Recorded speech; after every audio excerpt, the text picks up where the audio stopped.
New York's classic rock, Q1043.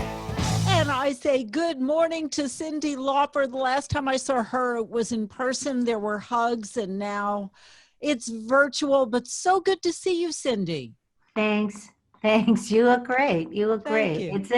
It's a weird time.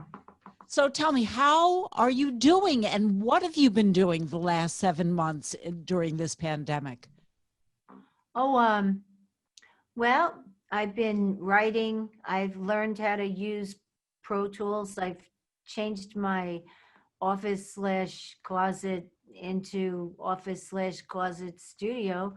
Um, and I'm learning a lot. And I recorded and sent some stuff over to Tracy Young, and we put out Hope, which is a dance remix.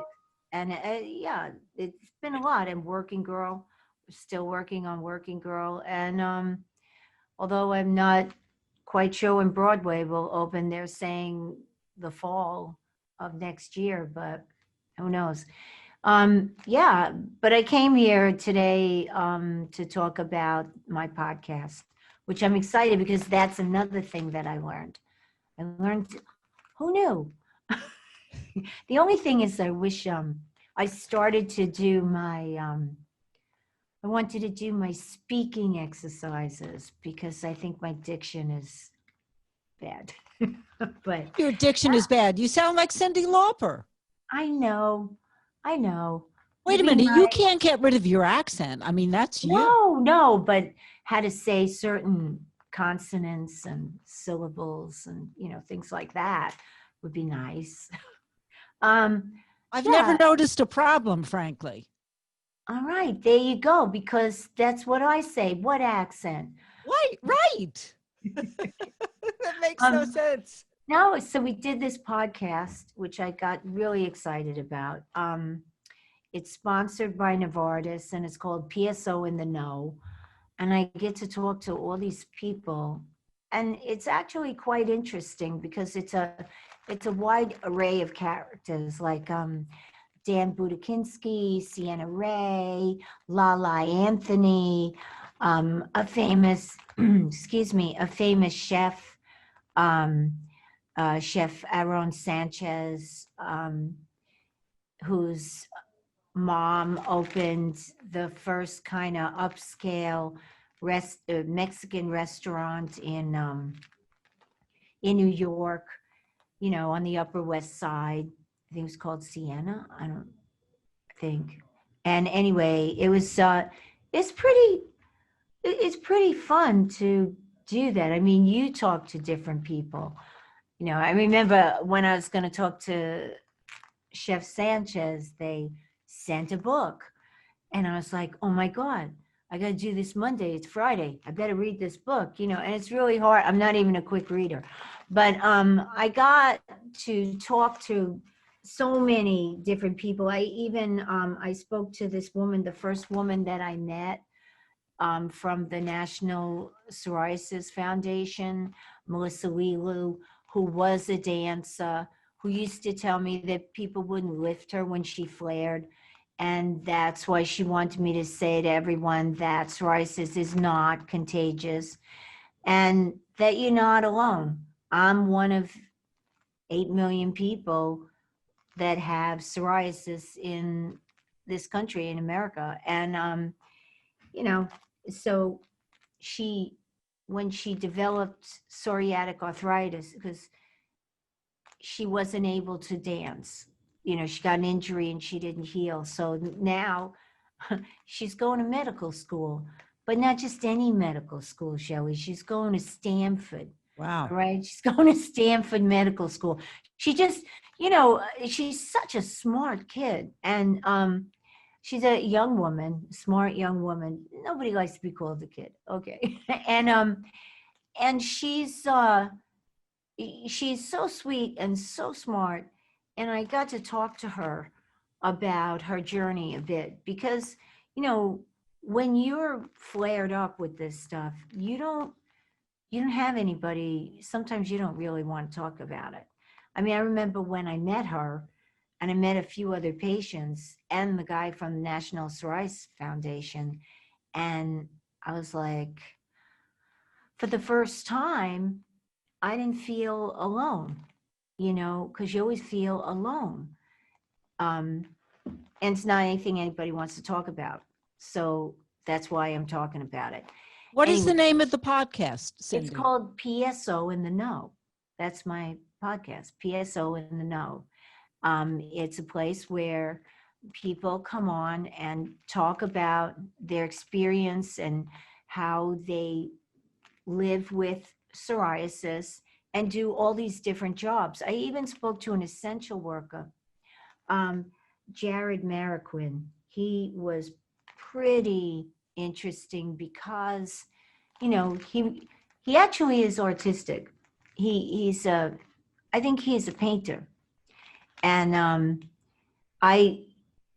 he hasn't done his art for a while, but I think he's going to go back. But he had kids very young, and he talked about having psoriasis, and he even talked about the fact that it's genetic, and that he had to sit down with his sons and say, hey, I have this disease. I'm okay, because it looks awful. And when your kids are looking at you, it's quite another story, because you have to explain to them you're okay.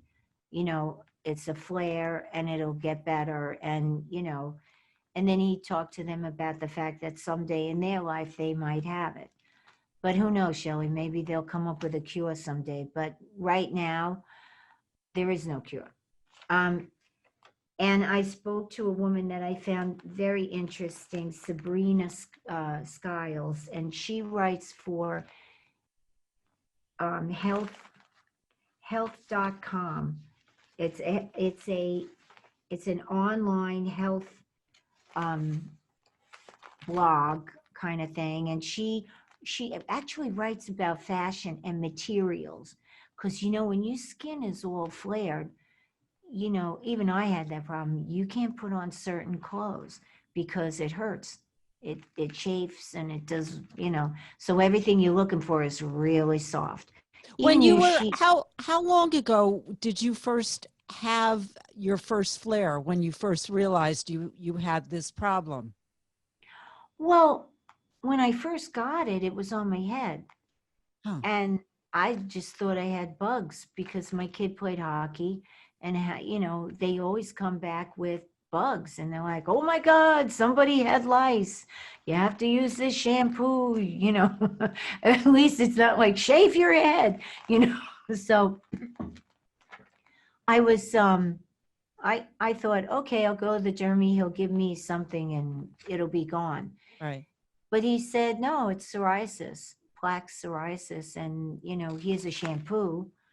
And so I started using the shampoo. It felt a little better, but it was hard. And as my jobs started to get more intense, I just took on a lot. But it gets was worse with hard. stress. It gets worse with stress. Really bad with stress, yes.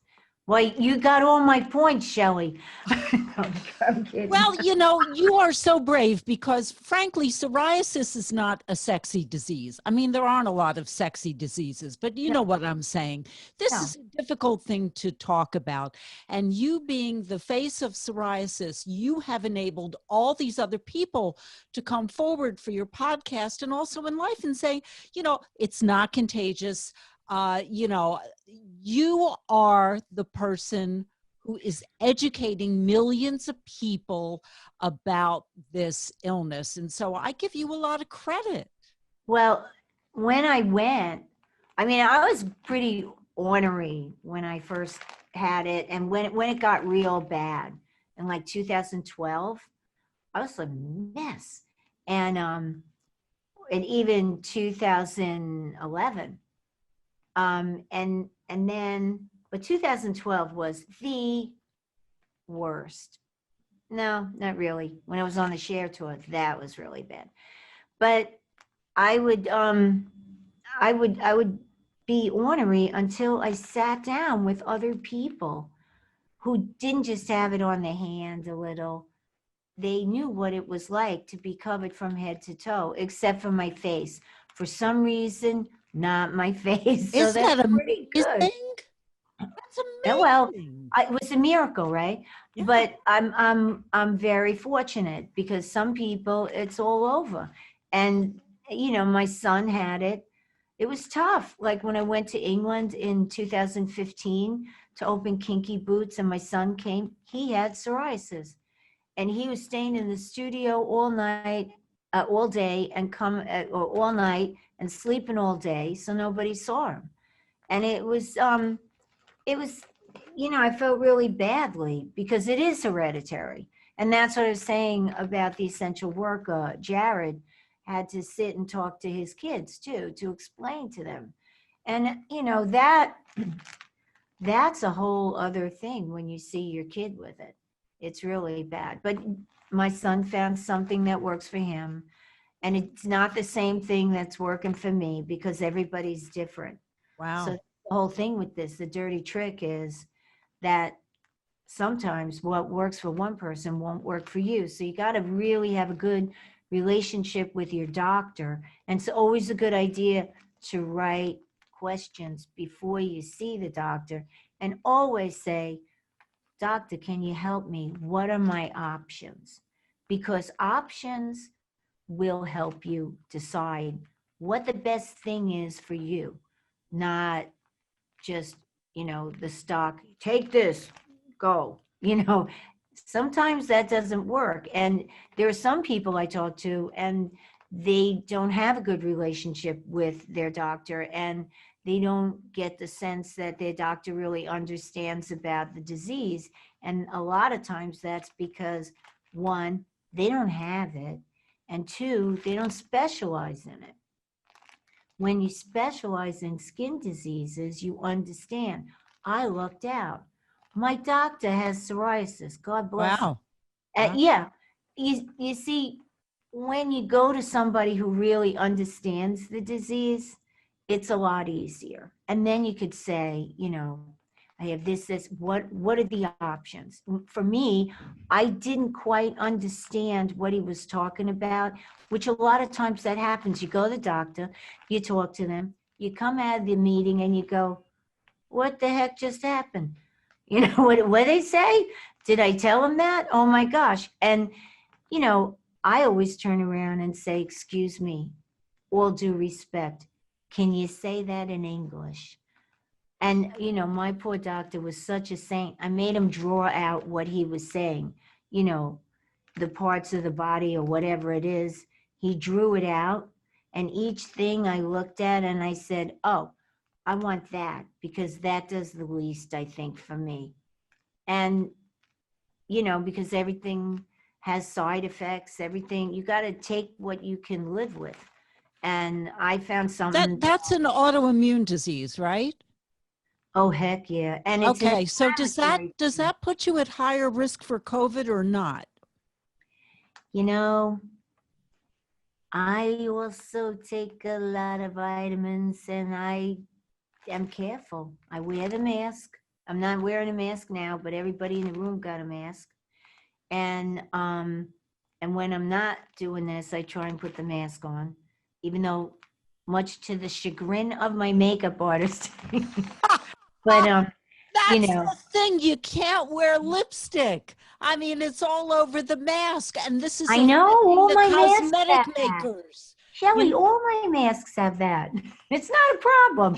I just wash it with some woolite. I'm good. Right. You can hear my podcast, PSO in the Know, sponsored by Novartis. It's on Spotify, Apple Podcasts, Google Podcasts, Pandora, and radio.com. You can hear it. I think Lala Anthony, I just did the podcast with Lala Anthony. That's on. You can go to these websites and hear that. She's awesome. I spoke to so many different people, actors and a chef, a famous chef, a fashion critic who writes about health. She's on health.com, but she also writes about different clothing and material that you can wear when you are flared that will not irritate you worse than you already are. Q104.3. New York's classic rock. Q1043.